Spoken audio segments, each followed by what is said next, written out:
আছে দুধ খায়, লেদা বেছে দুধ খায়। মা মা আব্বু মা কই মা কই, এই জায়গার কয়েক দিনে ফাটতে যায়। ও তো জানোয়ার, যদি ভালো হইতে এই লেদা বাচ্চা দুধের বাচ্চা তুই আজকে 4 দিন যাবত আমি কোনো ঘুমাইতে নেই, বাচ্চা লেগে খালি দুধের লেগে কান্দে। কি খাবো, আমি কোনো কাজও করতে পারি না, আমার তো কাজ করতে হইবে। কাজ যদি না করতে দিই আমি বাচ্চারা খাওয়াবো দুধ। প্রিয় দর্শক, যে যেখান থেকে যুক্ত হয়েছেন সবাইকে জানাই আন্তরিক শুভেচ্ছা অভিনন্দন। আমরা কালকে একটি বিষয় দেখেছি, যোগাযোগ মাধ্যমে একটি ভাইরাল নিউজ। 10 মাসের একটি সন্তান রেখে মা গেছেন পরকীয়ার টানে অন্য ছেলের কাছে চলে। কিন্তু আজকে সেই বিষয়টি তুলে ধরার চেষ্টা করবো আপনাদের সঙ্গে। ধন্যবাদ সবাইকে। ওই দিনকে আমারে বলে ইমামের আব্বু যে আমি যদি মরিয়ে যাই তাহলে আমার ছেলেটা কীভাবে পারবা। আবার বলে পরে আবার বলতে আছে যে আমি যদি মনে করো একদিকে চলিয়ে যাই তাহলে আমার পোলাটা কীভাবে পারবা। আবার পরের দিন বলে যে আমার এই স্কুল দিয়ে একটু পোলায় আমার এরকম ফোন দেয়, আমার নাম্বারটা দিয়েছে, আমি ফোন দিছি, মানে ছেলে ফোন ধরে নেয়। তারপরের দিন তো মনে করেন আমার বলে যে আমি একটা জামা কাটতে আনবো, আমার 50টা টাকা দেন। আমি 50টা টাকা দিয়ে গেছি। তারপরে আমি দিয়ে গেছি কাজে বোট খুলতে, পুরন বোট, আর আমার আমু গেছে তালিমে, আর আমার এই বোনটিরে নিয়ে ওই দোকানে চলে গেছে। দোকানে বসাই দিয়েছে ফার্মেসিতে। আমি এবার সন্ধ্যার পরে গেছি দোকানের দিকে আটকাতে, যাই দিকে একটা বই রয়েছে যে এখন বলতে আছে যে ভাবি, আমার বোনি বলতে আছে ভাবি যিনি কই গেছে, ভাবির দেইলে বাচ্চা তুইয়া এই লেদা বাচ্চা দুধ খায়, লেদা বাচ্চা দুধ খায়। মা মা আব্বু মা কই মা কই, এই জায়গার কয়েক দিনে ফাটতে যায়। ও তো জানোয়ার, যদি ভালো হইতে এই লেদা বাচ্চা দুধের বাচ্চা তুই আজকে 4 দিন যাবত আমি কোনো ঘুমাইতে নেই, বাচ্চা লেগে খালি দুধের লেগে কান্দে। কি খাবো, আমি কোনো কাজও করতে পারি না, আমার তো কাজ করতে হইবে।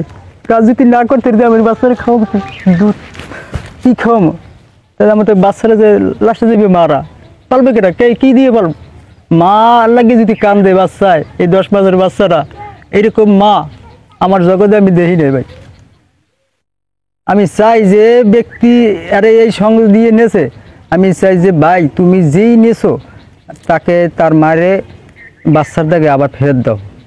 আমি চাই এইটা যে বাচ্চারা আবার মা, আমি চাই না যে বাচ্চারা মা কাঙ্গালি হোক। মার দরদটা কি বাইরের মানুষে কেউ দিতে পারবো না। তারপরে টাকা আসলে 50,000, আমি কাঠমিস্ত্রি কাজ করি, এই টাকা 50,000 এইভাবে থোয়া হয়েছে। বাচ্চা হয়েছে পরে মনে করেন দৈনিক 200 টাকা করে থুই দিছি, 200 টাকা থুইছি, তো 50,000 টাকা হয়েছে। আর কানের জিনিস ছিল তার, এই পরে আমার বুইনেরা ছিল, আমার এই আথেরেং দিয়েছিল ছেলের, ঠিক আছে, সেটি নিয়ে শেষ চলে গেছে। দেখি কি ওরা হাউমাউ করে, কিরে তোমরা হাউমাউ করো কেন, কি হয়েছে কি? কয় কেন কিছু শোনেন না? কই না আমরা তো কিছু শুনিনি। কয় এইরকম বাচ্চারা নিয়ে আর নন্দের কাছে বাচ্চারা রাইখিয়া বাচ্চার মা চলে গেছে। কোথায় চলে গেছে? কোথায় যে চলে গেছে আমরা আবার খোঁজ পাইনি। কওটাও কি চতুর্দিকে ওরা ফোন, কোনো দিকে পাইতে আসে না। তারপরে সারা পাইলাম কি যে হয়তো অন্য ছেলের সাথে চলে গেছে, নয়তো কই যাইবি।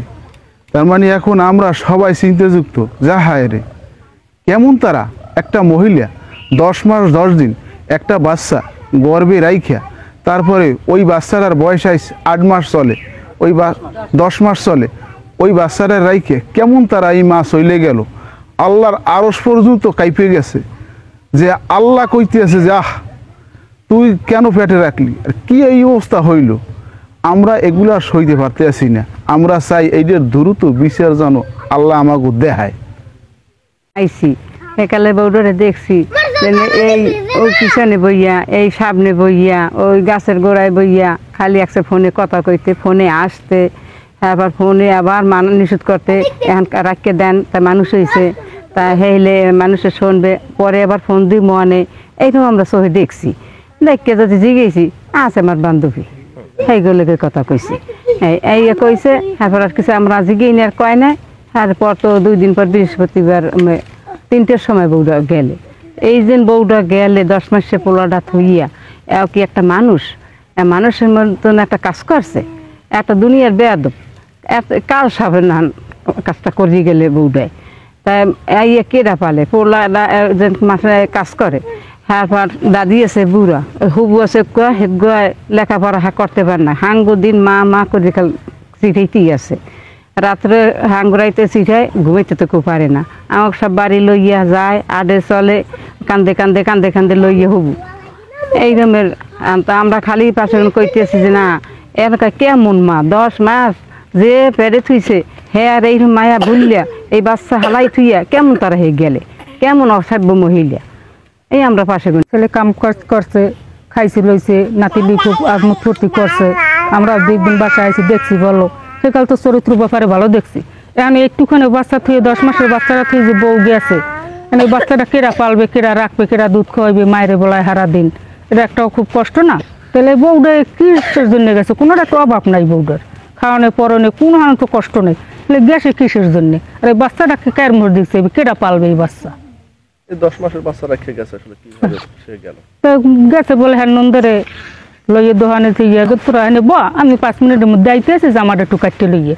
হ্যাঁ এরপর আর খবর নাই, মাইয়ে তো পোলা লই বইয়ে রয়েছে রয়েছে রয়েছে রাত 7টা পর্যন্ত। হ্যাঁ এরপরে আর বৃষ্টি যাই এই দোকানে পাইছে। এখন তো সারা রাইতে বাচ্চা কানছে, খালি মায়েরে বলায় মামা। 3 করে মামা হরে কান্দে, ওই দাদি লইয়া দে, বাপের লইয়া দে, হুবু লইয়া দে, ওই দুধ খাওয়ায়, এটা খাওয়ায়, সেটা খায়, মায় কই হার মায়েরে কই। আর কোথায় আর মায়ের পাবো? আর মায়ের দিলে জ্বালা দেয় না, যন্ত্রণা দেয় নাই, মারে নাই, ধরে নাই, কোনো সময় একদিন করে মন ঢোকায় নাই। আমরাও যে মামি শাশুড়ি, আমরাও তো আর বউরে সম্মান করছি। তাহলে বউটা এইরকম বদমাইশ হয়ে গেছে মাঝে গনে, আর কেমনে কমু? মোবাইলে মোবাইলে ওই তো পারে আজকের দিন তো কেমন ছেলে বাজে যায়, ভাবি গাড়িতে উঠছে পরে গাড়িতে উঠছে আমারে আর বাবুকে একটা ইতে নামাই দিয়ে গেছে, বলছে যে তুমি আর বাবু এখানে থাকো, বৃষ্টির মধ্যে তোমাদের যাওয়া লাগবে না, এর মধ্যে আমি যাবো আর আসবো। এই বলটা বললে আমারে আর বাবুকে ইতে বসে থেকে গেছে। সন্ধ্যা হয়ে গেছে, এসে দেখে ভাই আমার এই জায়গায়। ওকে নিয়ে এখন তো কষ্ট করতেছি, ভাত পানি খায় না, কিছু করে না, আম্মু বলে কান্না করে, আমার লেখাপড়া করে না, আমি ওরা নিয়ে কি করতে পারি না, লেখাপড়াই করতে পারি না, আমি সারাক্ষণ হাঁটা লাগে।